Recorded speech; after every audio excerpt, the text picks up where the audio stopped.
Some of the best things that come from our vacations to Walt Disney World are the memories that we get to create with our loved ones and family that go with us. Now, I will say this for Walt Disney World as a whole, they make it very easy for you to create those memories with your family. However, parents with small children have an extra challenge in front of them when they do travel to Walt Disney World.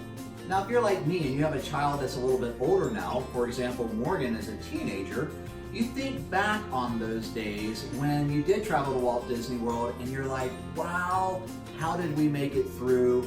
And what did we do to actually make it an enjoyable experience? Now, you're probably asking, why are you saying making it an enjoyable experience? This is the most magical place on earth, and it's for children. Absolutely, it is for children of all ages. However, traveling with small children can always be interesting at times. So what I wanted to do in this video is for families traveling with small children to Walt Disney World, I wanted to give you guys 6 great tips and tricks that you can apply to your vacation to make it even more magical and a great way to create some awesome memories at the same time. Hey guys, I'm putting a quick break into the video here. If you're enjoying the video, go ahead and hit the like button and don't forget to subscribe to our channel. But hey, without further ado, back to the video. So the first tip that I wanted to go over with you guys is called ride swapping. What is ride swapping? It's very simple. This is especially great for families that are traveling with children who either don't want to ride a particular ride, maybe they're a little scared to ride a certain ride, or they simply cannot ride the ride that you're wanting to go on. This is perfect for ride swapping, and here's why. What a ride swap is simply when you go to get on a ride. For example, Hollywood Tower of Terror, but you're traveling with a 2-year-old who simply cannot go on the Tower of Terror, but you guys as a mom and dad really want to go on this ride. Very simply put, ride swapping means everybody waits in line together. Once you get up to the ride and you're about to board, obviously the 2-year-old will not be able to go on the ride with you guys. So one parent will be allowed to go on the ride, and the cast member will escort the other parent with the child or children to the end of the ride. At that time, once the parent that is going on the ride has finished the ride, they will meet up at the end of the ride. That parent will be able to take, the parent that has done the ride will be able to take the kids, and the other parent will be escorted back to the front of the line where they will be able to then ride immediately and get that ride in. So this is absolutely incredible, guys. So don't feel like just because you're going with your children and maybe they're a little bit too young for the ride, don't feel like you have to miss the ride. Absolutely, you get to go on the ride and you get to have a great time. And then once it's all over, you guys are on to your next adventure. So the second tip for you guys is to either bring your own or rent an umbrella stroller. Guys, I'm telling you right now, this will make your life so much easier, especially navigating through the parks, getting on and off rides. It's just so much easier with an umbrella stroller. I've done it both ways. I've had the big Cadillac stroller. You're rolling through, you got everything hanging off of it, you got everything in it, all of your supplies, everything that you bought at the park for the day. And then I've also done it with an umbrella stroller where there's really no room to hang anything and you just simply have the child in there and you're pushing them through the parks. Really, there are a couple of reasons I tell you guys about the umbrella stroller. One is Disney has recently changed up their stroller and wagon policy. First of all, no wagons are allowed at any park at Walt Disney World.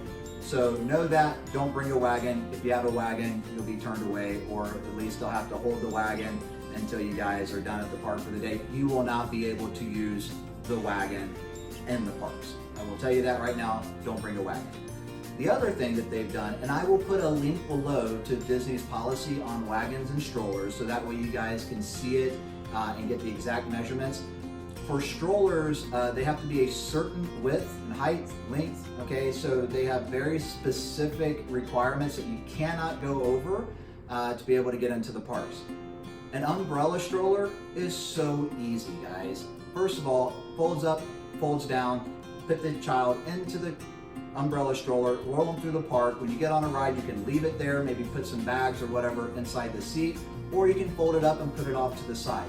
Very simple, very easy. It is the thing that will save you so much time throughout the parks, and it just makes navigating through the crowds that much easier.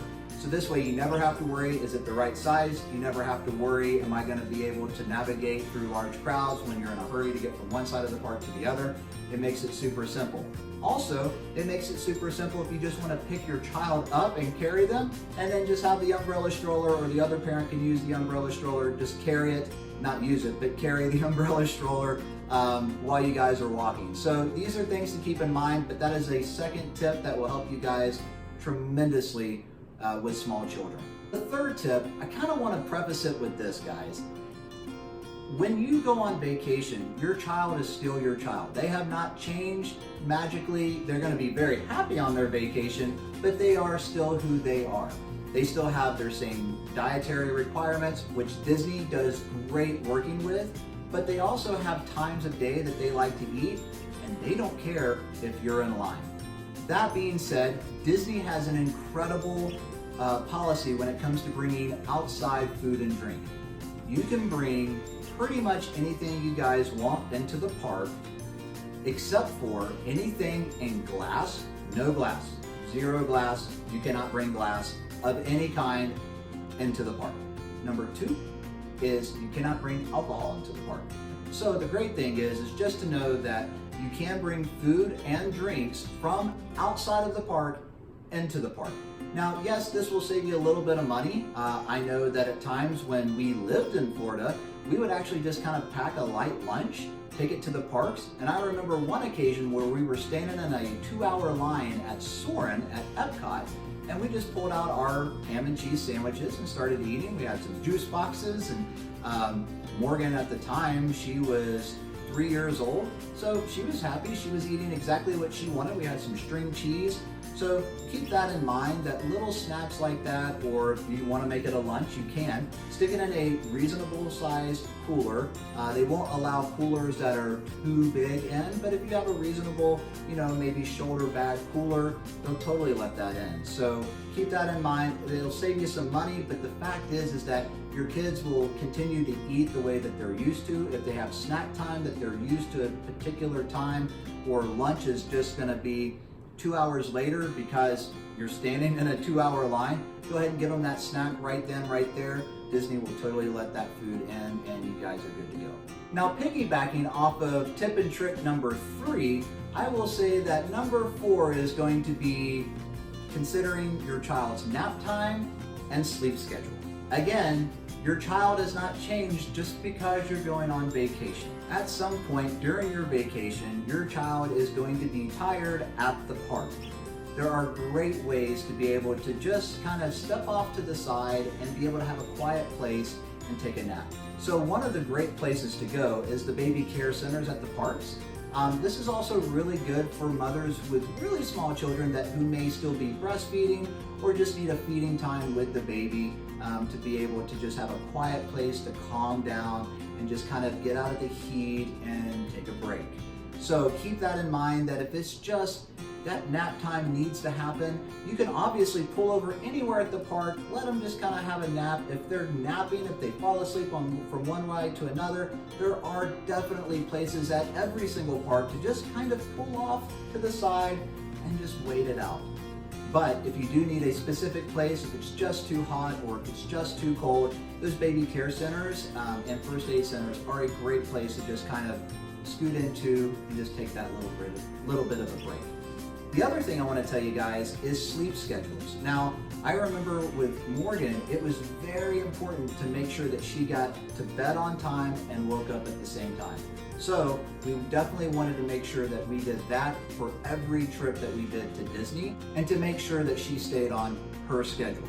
Now, for parents traveling from different time zones, keep that in mind as you're transitioning. It really will help you guys to have a much more magical time at the parks, and to make sure that every ride and every activity that you guys are doing are going to be the happiest ones possible.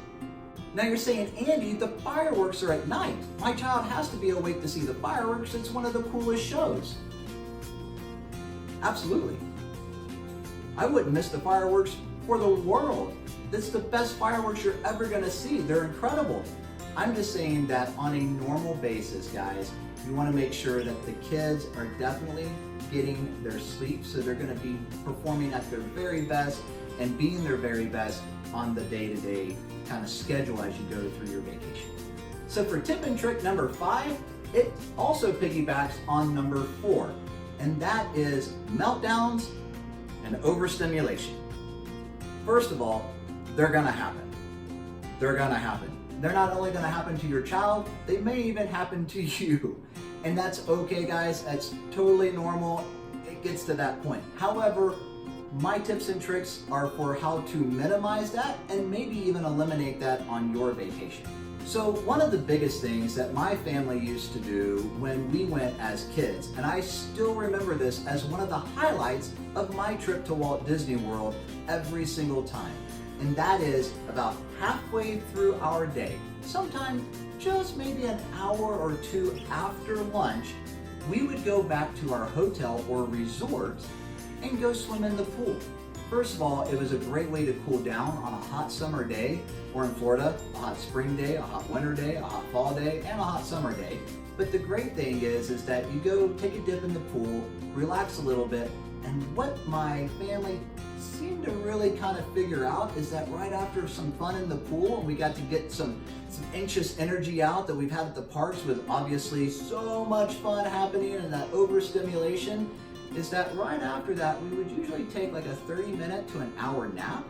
And boy, when we woke up, we were raring and ready to go to those parks and see the fireworks show and to have a great dinner and to be well behaved. And these are all things that I want to share with you guys because it works every single time.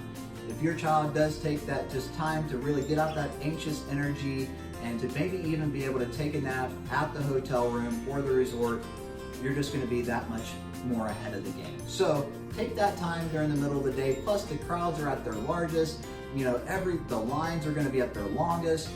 Take that time, go take a break, and then come back in the evening when it's much cooler. You can have some dinner, everybody's re-energized, and just tackle the whole park and have a great night. And just to kind of go off of that and to tell you guys a few other great suggestions for, kind of getting out of the overstimulation of the parks and calming down for just a little while in the afternoon. Maybe go check out some different resorts, maybe around the holidays, like the Grand Floridian with the gingerbread house that's gonna be there, or the boardwalk where they have the carousel made out of gingerbread and chocolate and candy. So these are just some great things to do to just kind of see something neat, but out of a massive crowd environment. Another great thing too is that Disney has mini golf, so maybe you guys can take a break, go as a family, play some mini golf at your own pace, and just really kind of calm down doing that, and then go back later in the day and really tackle those parks. But one thing, while you're at the Magic Kingdom and you just need a break, just a break, go hop on the monorail, go hop on the ferry boat, take a loop around on the monorail. It will really just, first of all, be air conditioned. Second of all, it just gives a new kind of environment, even if it's for a short period of time. You don't have to get off after one loop, you can stay on and just really kind of hang out, especially during the middle of the day. The monorails are not busy, they're not cram-packed like they are getting to the park and leaving the park. So it's a great way to, again, just take a break. Plenty of times Morgan fell asleep on the monorail, but then, she woke back up, she was happy and ready to go, and we went. So last but not least, tip number 6, guys, make sure that you're bringing plenty of sunscreen. Make sure you're bringing the sunscreen that works for your child. Make sure also that you guys are applying it regularly throughout the day. You will sweat, the sunscreen will come off, reapply, reapply, reapply.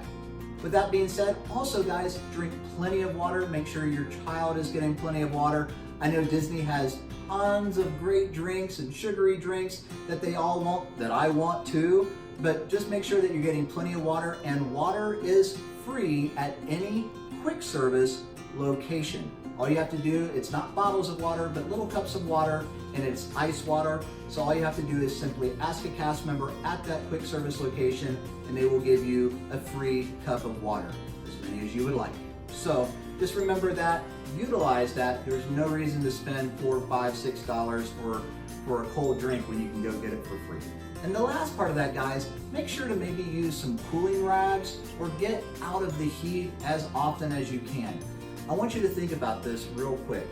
Your child in the stroller is down around the ground, surrounded by tons of people. It gets really hot down there. There's no breeze. It's very, very, very, very hot. Now, I know you're trying to go from one location to another, to another, to another, and it makes it very simple to just keep them in the stroller and go, and that's fine. Just keep in mind, they're getting really hot down there. So again, keep that sunscreen on them, keep the water in them, and keep those cooling rags, or at least get out of the heat as often as you can if you don't have the cooling rags. Or heck, just go into the restroom, grab a paper towel, and just wet it and throw that on. Any way to kind of cool down in that heat. But guys, those are my 6 tips for you guys. I hope you find so much value in those, and I hope you guys use them, apply them. Please, it'll make everything even that much better and that much more magical on your next Walt Disney World vacation. Thank you so much for watching, guys. Please, again, give this video a like. I'd also like to hear your comments if you are parents that have already traveled with small children. What did you guys do?